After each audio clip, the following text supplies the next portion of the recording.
Welcome to our channel. இப்போ நம்ம என்ன டாபிக் பார்க்க போகிறோன்னா, டிஎன்பிசியில் ஒன் டைம் ரிஜிஸ்ட்ரேஷன் எப்படி ஆன்லைனில் அப்ளை பண்ணுறதுன்னு டீட்டெயிலாக இந்த வீடியோவில் பார்க்கலாம் வாங்க. அதற்கு முன்னே நம்ம சேனலை சப்ஸ்கிரைப் பண்ணாமல் இருந்தீங்கன்னா பண்ணிடுங்க.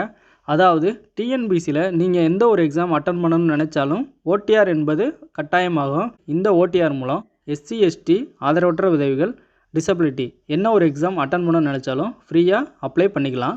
அதற்கேஸ்டான பிசி எம்பிசி டிஎன்சி இந்த 5 வருடத்தில் 3 முறை மட்டும் ஃப்ரீயாக அப்ளை பண்ணிக்கலாம். அதற்கு நீங்கள் ஓடிஆர் ரிஜிஸ்டர் பண்ண ₹150 ஃபீஸ் பேமெண்ட் பண்ண வேண்டியது இருக்கும். வாங்க எப்படி அப்ளை பண்ணுறதுன்னு பார்க்கலாம். அதற்கு முதல் நீங்கள் இந்த பேஜை லாகின் பண்ணிக்கோங்க. இதற்கான லிங்க்கை நான் டிஸ்கிரிப்ஷனில் கொடுத்துட்றேன். இதில் ஆன்லைன் அப்ளை செலக்ட் பண்ணிக்கோங்க. இதில் நிரந்தர பதிவு விவரங்கள் கொடுங்க. அடுத்து புதிய பதிவு செய் கிளிக் பண்ணிக்கோங்க. யூசர் ஐடியில் லெட்டர்ஸ் நம்பர்ஸ் இருக்க மாதிரிக்க உங்களுக்கான யூசர் ஐடியை க்ரியேட் பண்ணிக்கோங்க. கீழே இருக்க கேப்சாவை அப்படியே டைப் பண்ணிவிட்டு பயனாளர் குறியீடு உள்ளதாக கொடுங்க. அடுத்து உங்களுக்கான பாஸ்வேர்டை க்ரியேட் பண்ணிக்கோங்க.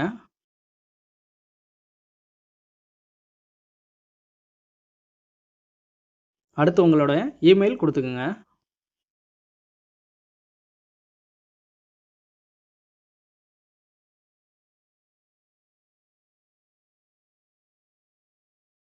உங்களுக்கான டீட்டெயிலை என்ட்ரு பண்ணிக்கோங்க. ஃபஸ்ட்டு உங்களுடைய நேம் கொடுத்துக்குங்க. ரைட் சைடில் இருக்க பாக்ஸில் உங்களுடைய இனிஷியல் கொடுத்துக்குங்க.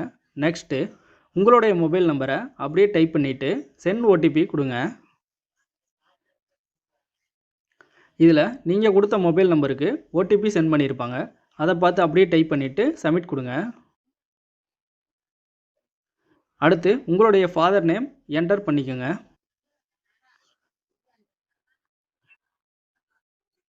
நெக்ஸ்ட்டு உங்களுடைய மதர் நேம் என்டர் பண்ணிக்கோங்க.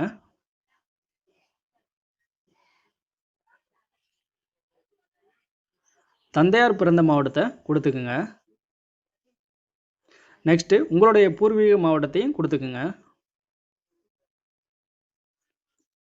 அடுத்து டேட் ஆஃப் பர்த் உங்கள் சர்டிஃபிகேட்டில் இருக்க மாதிரிக்கே அப்படியே கொடுத்துக்குங்க.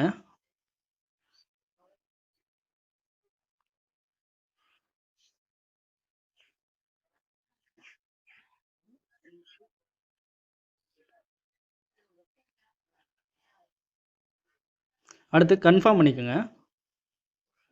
உங்களுடைய பிறந்த மாவட்டத்தை செலக்ட் பண்ணிக்கோங்க. நெக்ஸ்ட்டு உங்களுடைய பூர்வீக மாவட்டத்தையும் செலக்ட் பண்ணிக்கோங்க. அடுத்து நீங்கள் மேலா ஃபீமேலாக கொடுத்துக்குங்க. மதமில் நீங்கள் ஹிந்துவோ முஸ்லீமா என்னன்னு செலக்ட் பண்ணிக்கோங்க. தேசிய இனமில் சிட்டிசன் ஆஃப் இந்தியா கொடுத்துக்குங்க. அடுத்து உங்களுடைய ஜாதி சான்றிதழ் விவரங்கள் கேட்டிருக்காங்க. அதில் நீங்கள் ரிசர்வேஷன் கேட்டகரி செலக்ட் பண்ணிவிட்டு பிளேஸ் ஆஃப் யூஸில் வித்தின் தமிழ்நாடு செலக்ட் பண்ணிக்கோங்க. நெக்ஸ்ட்டு வகுப்பில் உங்களுக்கான கேஸ்ட் என்ன கேட்டகரியோ அதை செலக்ட் பண்ணிக்கோங்க. அடுத்து அதோட உட்பிரிவு கொடுத்துக்குங்க. நெக்ஸ்ட்டு உங்களுடைய டிஸ்ட்ரிக்ட் செலக்ட் பண்ணிக்கோங்க. அடுத்து உங்களுடைய தாலுக்கா செலக்ட் பண்ணிக்கோங்க. நெக்ஸ்ட்டு கம்யூனிட்டி சர்டிஃபிகேட் யார் கொடுத்தாங்களோ அவங்கள செலக்ட் பண்ணிக்கோங்க. அதிகபட்சமாக டெபுட்டி தாசில்தார் அப்ரூவல் பண்ணுவாங்க. சில பேருக்கு மட்டும் தாசில்தார் அப்ரூவ் பண்ணியிருப்பாங்க. உங்களுடைய கம்யூனிட்டி சர்டிஃபிகேட் நம்பரை என்ட்ரு பண்ணிக்கோங்க. அடுத்து கம்யூனிட்டி சர்டிஃபிகேட் என்ன டேட்டில் கொடுத்தாங்களோ அதை செலக்ட் பண்ணிக்கோங்க. அடுத்து சேமி மற்றும் தொடர் கொடுங்க. உங்களுடைய 10th டீட்டெயிலை என்ட்ரு பண்ணுற மாதிரி இருக்கும். ஃபஸ்ட்டு உங்களுடைய ரிஜிஸ்டர் நம்பரை கொடுத்துக்குங்க. நெக்ஸ்ட்டு நீங்கள் எப்போ முடிச்சிங்களோ அதற்கான மந்த்தும் இயரும் உங்களுடைய மார்க் ஷீட்டில் இருக்கும். அதை பார்த்து அப்படியே டைப் பண்ணிக்கோங்க.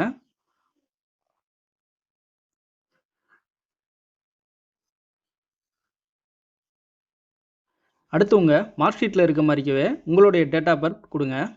அடுத்து உங்களுக்கான போர்டு என்னவோ அதை செலக்ட் பண்ணிக்கோங்க. ஸ்டேட் போர்டுனா ஸ்டேட் போர்டு கொடுங்க. சிபிஎஸ்சினா சிபிஎஸ்சி கொடுங்க. நெக்ஸ்ட்டு உங்களுடைய சர்டிஃபிகேட் நம்பரை என்ட்ரு பண்ணிக்கோங்க. அடுத்து நீங்கள் என்ன லாங்குவேஜில் படிச்சிங்களோ அதை கொடுத்துங்க. நெக்ஸ்ட்டு உங்களுடைய அட்ரஸை அப்படியே ஃபில் பண்ணிக்கோங்க. இதில் உங்களுடைய பெர்மனண்ட் அட்ரஸும் சேமாக இருந்துச்சுன்னா டிக் பாக்ஸை டிக் பண்ணிக்கோங்க.